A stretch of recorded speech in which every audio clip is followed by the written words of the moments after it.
નમસ્કાર મિત્રો, જ્ઞાન વિશે ચેનલમાં આપનું હાર્દિક સ્વાગત છે.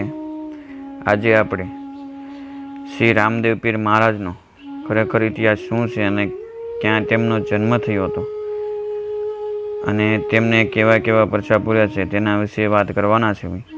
તો વધારે વાત ન કરતા જોઈએ આગળની વાત.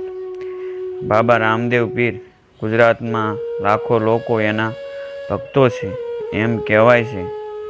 કહેવામાં જરાય અતિશયોક્ત નથી. એમને રણુજાના રાજા રામદેવ પીર તરીકે ઓળખવામાં આવે છે.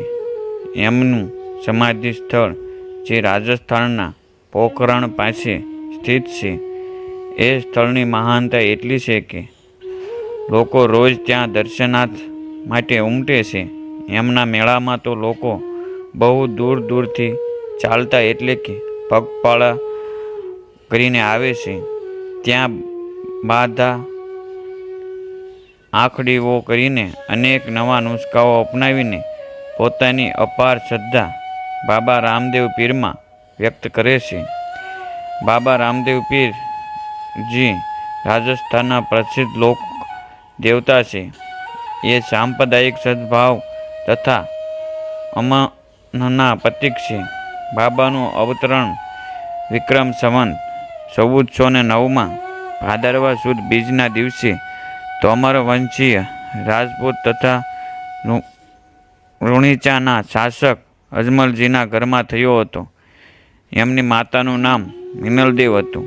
એમણે આખું જીવન શિક્ષિત, ગરીબ અને પીસડેલા લોકોની વચ્ચે વિતાવ્યું હતું તથા રૂઢિઓ એવો શુદ્ધ અશુદ્ધનો વિરોધ કર્યો હતો. ભક્ત એમને પ્રેમથી રામાપીર અથવા રામાના પીર પણ કહેતા હતા. બાબાને ભગવાન શ્રી કૃષ્ણનો અવતાર માનવામાં આવે છે.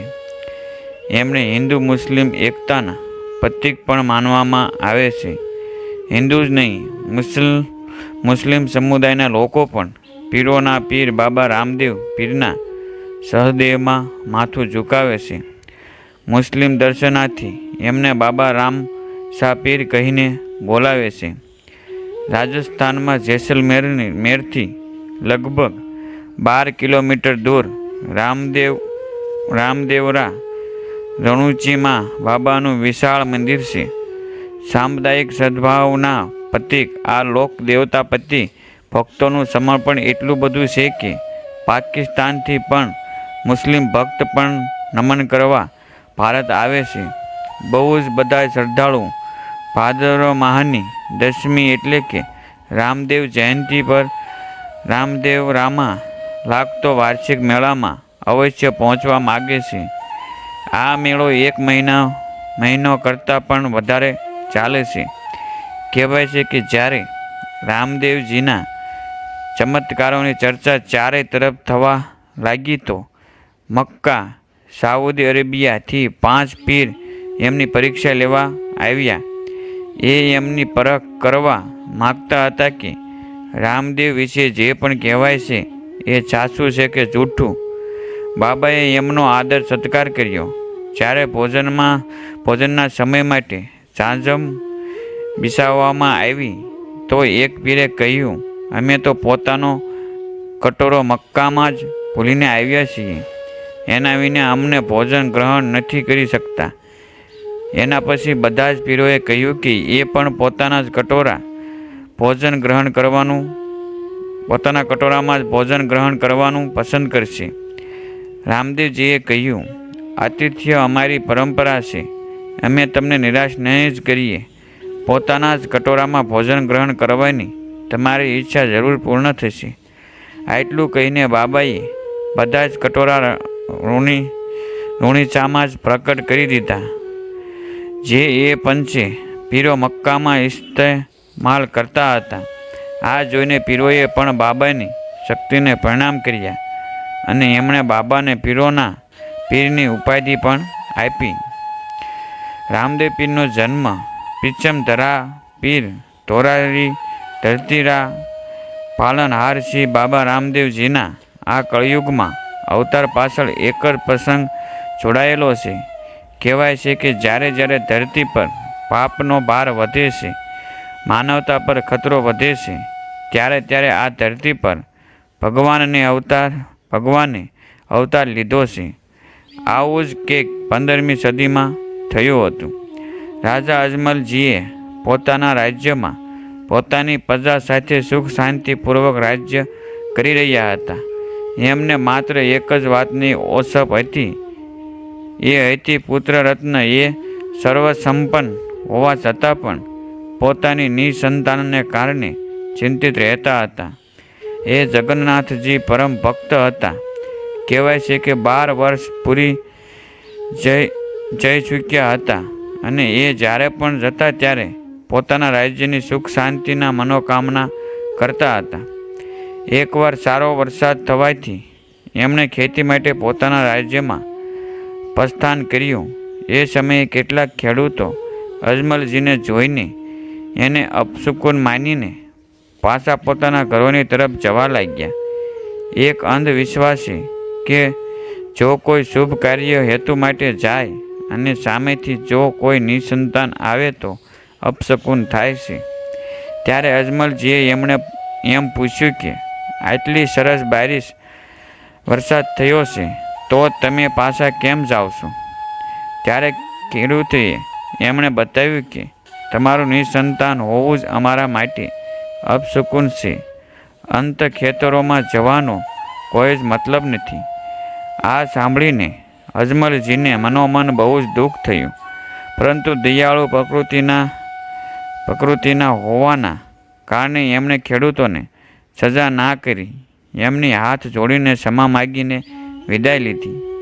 અજમલજીએ જ્યારે મંદિર પહોંચ્યા ત્યારે મંદિરમાં મૂર્તિ સમક્ષ પોતાનું દુઃખ પ્રગટ કર્યું, પરંતુ એ મૂર્તિ પાસેથી કોઈ જ પ્રત્યુત્તર ન મળતા અજમલજી ક્રોધિત થઈ ગયા અને એ મૂર્તિ પર પ્રસાદના લાડુનો પ્રહાર કર્યો.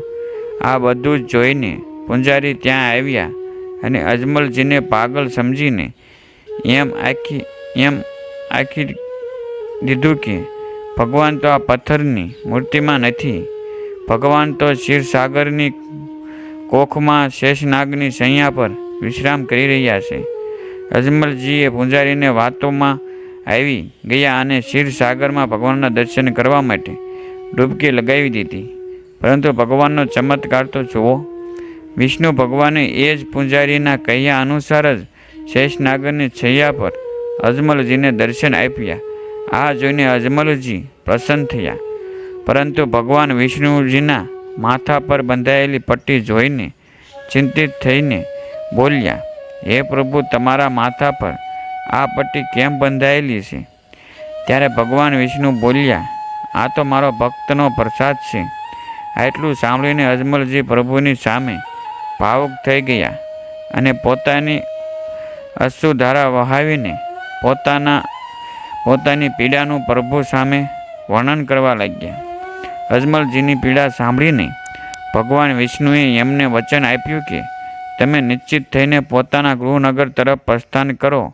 હું સ્વયં ભાદરવા સુદ બીજે આપના ઘરમાં અવતાર લઈશ. આ સાંભળીને અજમલજી આશ્વાસિત તો થઈ ગયા, પણ એમણે પૂછ્યું કે હે પ્રભુ, મારા જે અજ્ઞાનીને એ ખબર કેવી રીતે પડશે કે તમે પધાર્યા છો?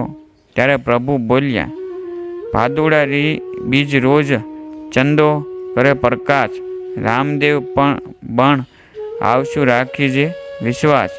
અર્થાત જ્યારે ભાદરવા સુધી બીજે ચંદ્ર દર્શન થશે ત્યારે તમારા રાજમહેલમાં હું કુમકુમના પગલાંથી મારું આગમન થશે. આ આશ્વાસન પામીને અજમલજીએ પ્રભુ વિષ્ણુજીની વિદાય લીધી અને પાછા પોતાના રાજ્ય તરફ પ્રસ્થાન કર્યું. 1 મહિના પછી ભાદરવા સુદ બીજનો એ દિવસ પણ આવી ગયો કે જેના અજમલજી બહુ જ ઉત્સુકતાથી ઇંતજાર કરી રહ્યા હતા. ભગવાન વિષ્ણુજીએ પોતાના વચનાનુસાર ચંદ્ર દર્શન થતાં જ રાજમહેલમાં કુમકુમના પગલાં સાથે અવતાર લીધો. કુમકુમના પગલાં અને પારણામાં નાના રામદેવને જોઈને અજમલજી અત્યંત પ્રસન્ન થયા અને આ શુભ સમાચાર રાણી મિનલદેવને સંભળાવવા દોડી ગયા. રાણી મિનલદેવ હર્ષથી ભાંગતી દોડતી પાળના તરફ આવી ત્યારે બાળક રામદેવે ઉકળતા દૂધને શાંત કરાવીને માતા મિનલદેવને પ્રથમ પરસો આપ્યો. આ જોઈને માતા મનોમન જ પ્રભુની લીલાને સમજી ગઈ અને બાળક રામદેવને ગોદમાં લઈ લીધો. રામદેવરામાં મુખ્ય સ્થાન છે બાબા રામદેવ પીરનું સમાધિ સ્થળ. અહીં એની જ પૂજા થાય છે અને લાખો લોકો શ્રદ્ધાપૂર્વક નમન કરીને પોતાની મનનો તો પૂરી કરે છે. આ વિશાળ મંદિર પરિસર અને તેની આજુબાજુના અનેક સ્થળો આ આસ્થાથી ભરપૂર અને દર્શનીય છે. એમાં મુખ્ય સ્થળ છે રામદેવ પીરની સમાધિ. રામદેવ પીરની સમાધિ અવતારી પુરુષ એવ જનજનની આસ્થાના પ્રતીક બાબા રામદેવજીએ પોતાની સમાધિનું સ્થળ પોતાની કર્મસ્થળે રામદેવરાને જ પસંદ કર્યું.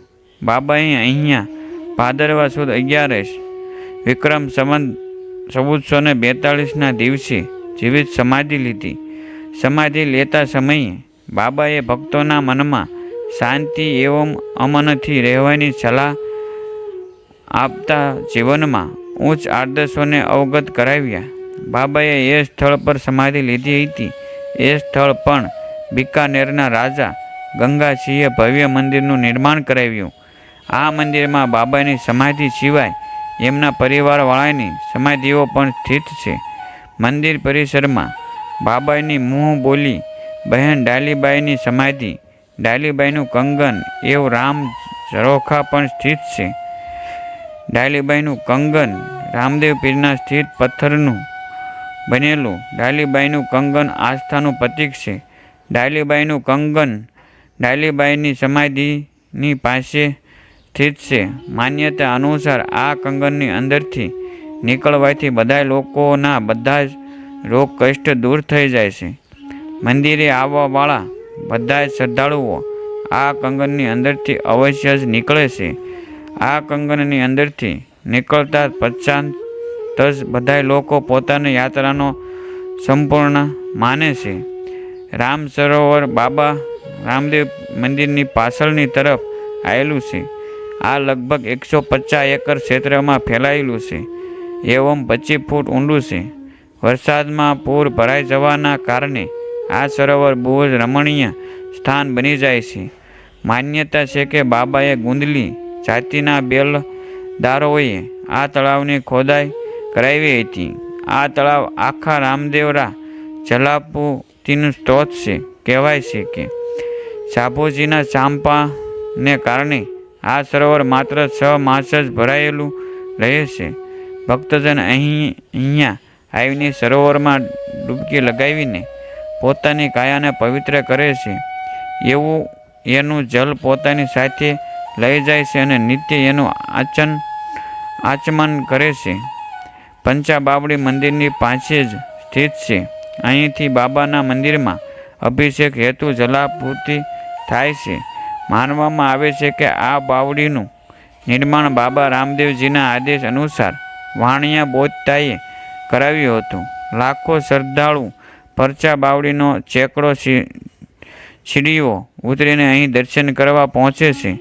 માન્યતા અનુસાર આંધળાની આંખો કોઢીને કાયા આપવાવાળું આ જળ આ 3 પવિત્ર નદીઓ ગંગા, યમુના અને સરસ્વતીનું મિશ્રણ છે. રુચિકા કૂવો રામદેવરા ગામથી 2 કિલોમીટર દૂર પૂર્વમાં સ્થિત છે. અહીંયા રામદેવજીનું નિર્મિત એક કૂવો અને બાબા રામદેવનું એક નાનું મંદિર પણ છે. ચારે તરફ સુંદર વૃક્ષો અને નવીનતમ છોડોના વાતાવરણમાં સ્થિત આ સ્થળ પ્રાત ભ્રમણ હેતુ પણ યાત્રાળુઓનો માફક આવે છે.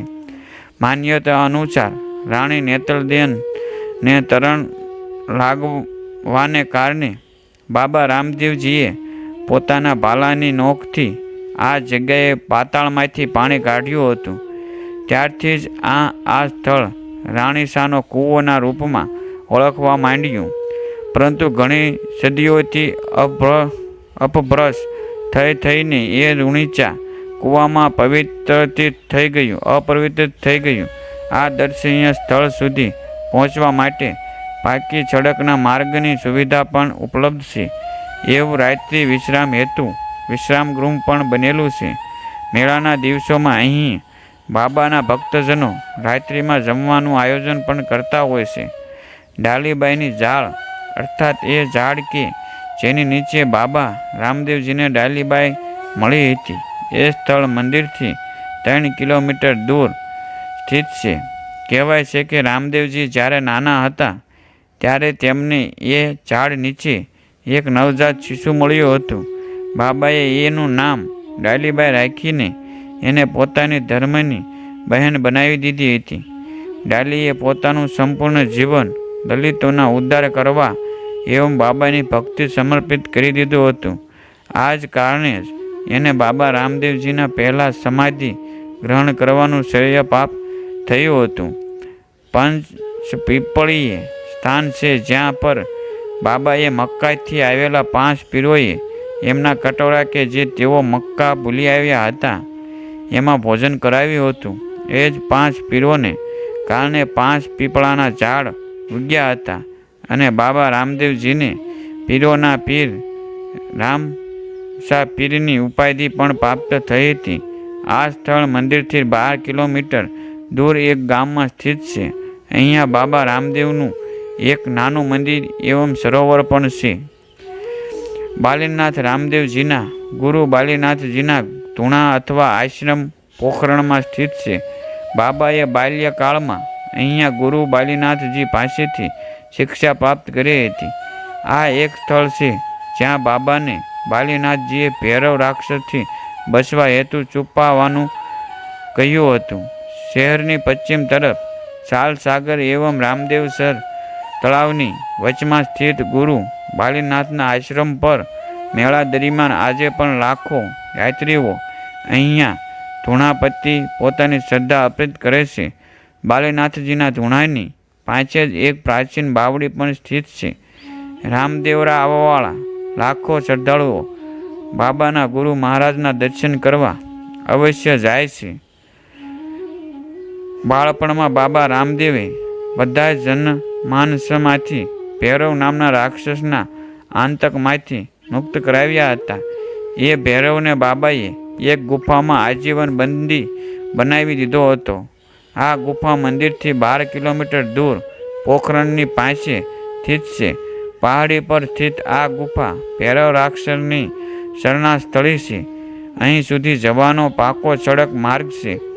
રામદેવવાડામાં પ્રતિ વર્ષ ભાદરવા સુદ બીજથી ભાદરવા સુદ એકાદશી સુધી એક અતિ વિશાળ મેળો ભરાય છે. આ મેળો બીજની મંગળા આરતીની સાથે શરૂ થાય છે અને સાંપ્રદાયિક સદભાવના પ્રતીક આ મેળામાં સામેલ થવા અને મન્નતો માંગવા માટે રાજસ્થાન જ નહીં, ગુજરાત, મહારાષ્ટ્ર, પંજાબ, હરિયાણા, મધ્યપ્રદેશ અને અન્ય રાજ્યોમાંથી લાખોની સંખ્યામાં શ્રદ્ધાળુ લોકો પહોંચે છે. કોઈ પગપાળા તો કોઈ યાત્રાયાતના વાહનોમાં માધ્યમથી રામદેવરા પહોંચે છે. રણુચિયા પહોંચતા જ ત્યાંની છટા અનુપમ લાગે છે. મેળાના દિવસોમાં રૂણીચા નવી નગરી બની જાય છે અને મેળાના અવસર પર જાગરણ આયોજિત થાય છે તથા ભંડોળોની પણ વ્યવસ્થા હોય છે. જય રામદેવ પીર, જય માતાજી, જય દ્વારકાધીશ, જય રણુજાના રાજા. ધન્યવાદ મિત્રો.